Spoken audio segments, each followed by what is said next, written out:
Humans constructed a monster. You know, it's like the nuclear weapon didn't choose to be invented. We did that.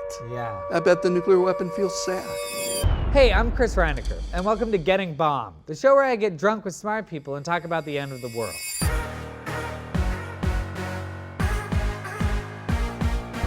I've gathered some nuclear experts in my friend Geoff's doomsday bunker. Hey, Geoff. As Geoff feeds them drinks, cheers. And I asked them the hard questions. What is a nuclear bomb on the scientific level? Those are live nuclear weapons. Mutually assured destruction. To kill everything. Oh, it's scary shit.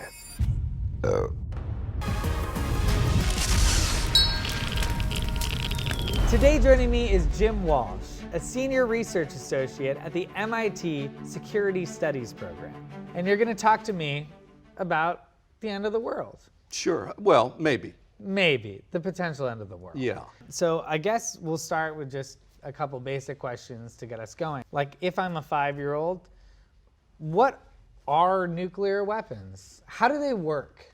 So a nuclear bomb is unlike anything ever invented. You know, humans have fought wars and used all sorts of bombs. TNT. Those are all bombs based on chemical compositions. Terrific. Yeah. This is Geoff. Thanks. Thanks, Geoff. Bud.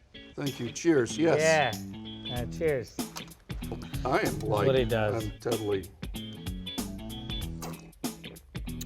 Oh yeah. How is it? I would say it's potent. Hey, Geoff, that was a good one, dude. One of the best. So a nuclear weapon changes the structure of an atom. You know, atoms and molecules, the smallest units of stuff. Yeah. And you split the atom. And that just creates an explosion? A tremendous amount of energy is released. Wow. You can't just split any atom. There are two and only two that are really the basis for building a nuclear weapon: uranium and plutonium. The hardest part of making a bomb is getting uranium or plutonium in a form that you can use for a nuclear weapon. You've probably heard about centrifuges. Well, that's like a salad spinner, and it takes the really great part of uranium, the part you want to make the nuclear weapon, and it separates it from the crap. You gotta salad spin that stuff. You gotta be able to build the stuff that produces the juice. Again, I'm an idiot, I'm a 5-year-old. How did we get here? Like, how did we do this whole damn thing? Yeah, it's a really great story.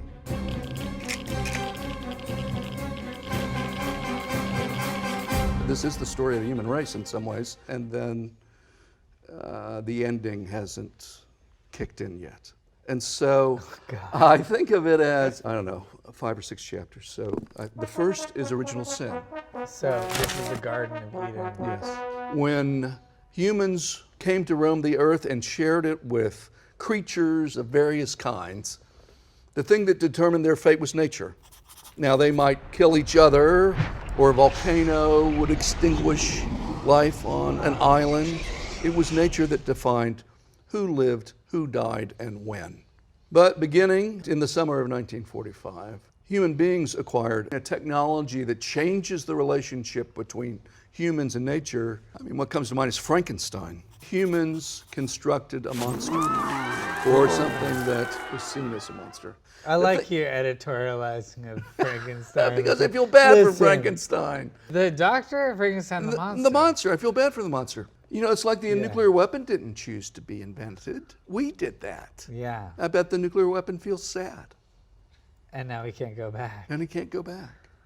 But in any case, once we invented this thing now, it's not only that we can kill each other, that's one thing, but all the puppies and all the kittens, anything that's cute on Instagram, that's all gone. So that's original sin. What year? 1945. Humans use nuclear weapons against other human beings in Hiroshima and Nagasaki. And we didn't stop there. We built more and more and more. Building 70,000 nuclear weapons, 500 atomic nuclear tests, on, and then comes struggle. That radioactivity is falling all around, but it's showing up in baby's milk.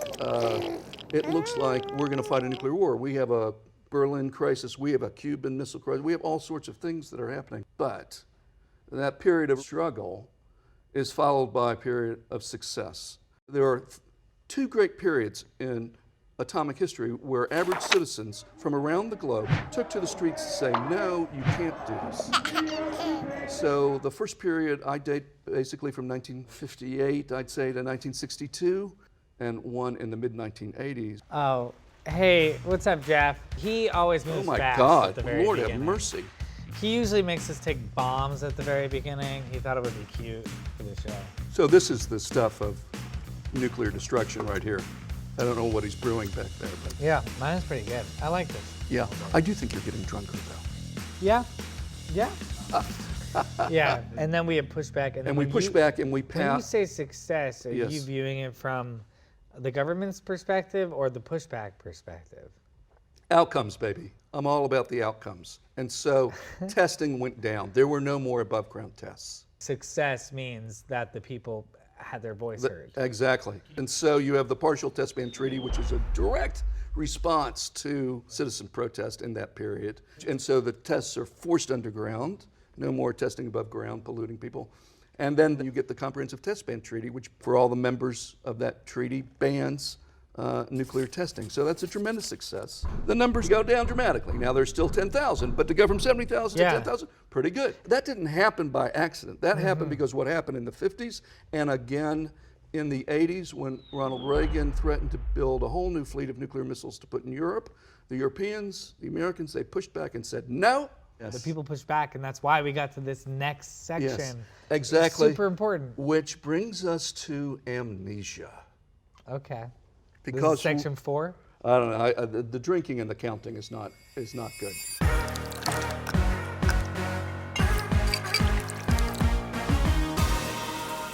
And now we're at on amnesia. Amnesia. Step So, 4. you know, success is a funny thing. Everyone, myself included, could not have been happier the day the Cold War ended.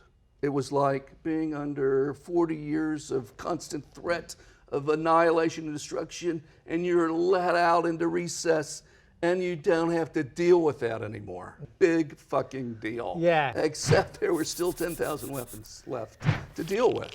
Yeah.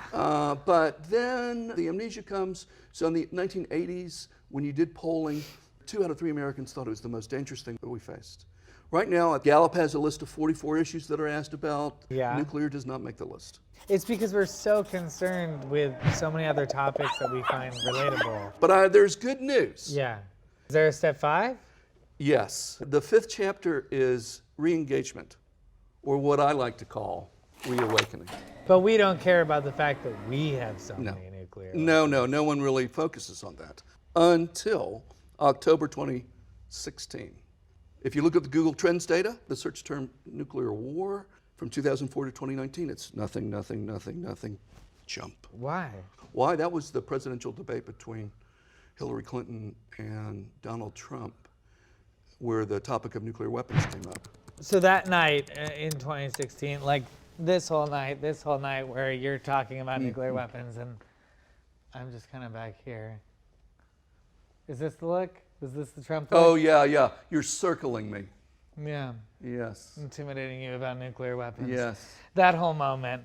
Yeah. That was the moment when people started being concerned that this guy, this personality who would do something like that, who loves his attention, And now toughness. has the codes Yes. to nuclear war and perceived toughness. But I think it was his embodiment on stage, you know, talking about nuclear weapons. And suddenly once everyone said, oh, fuck, we own those. And he could use them.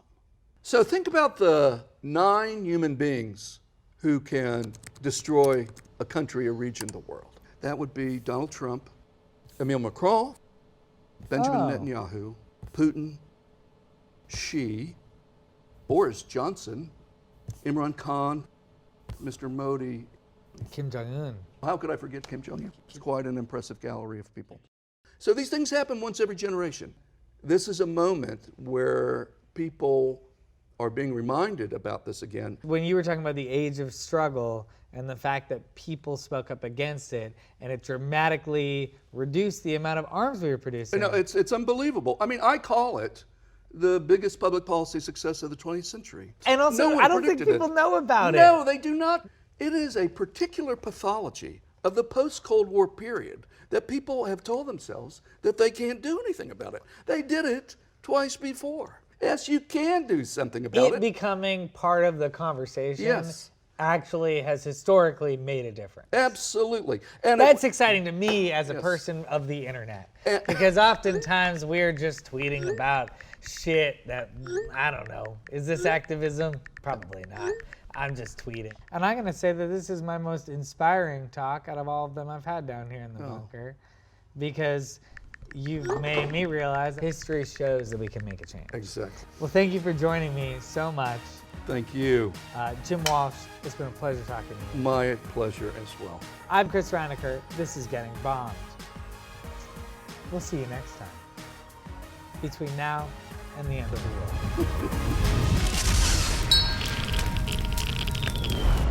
To hear my entire conversation with Jim Walsh, check out the Getting Bombed podcast on Spotify, Apple Podcasts, or wherever you get your premium podcasting content. Learn more about what you can do to prevent nuclear war at beyondthebomb.org. Blow this conversation up so we don't all, get blown up.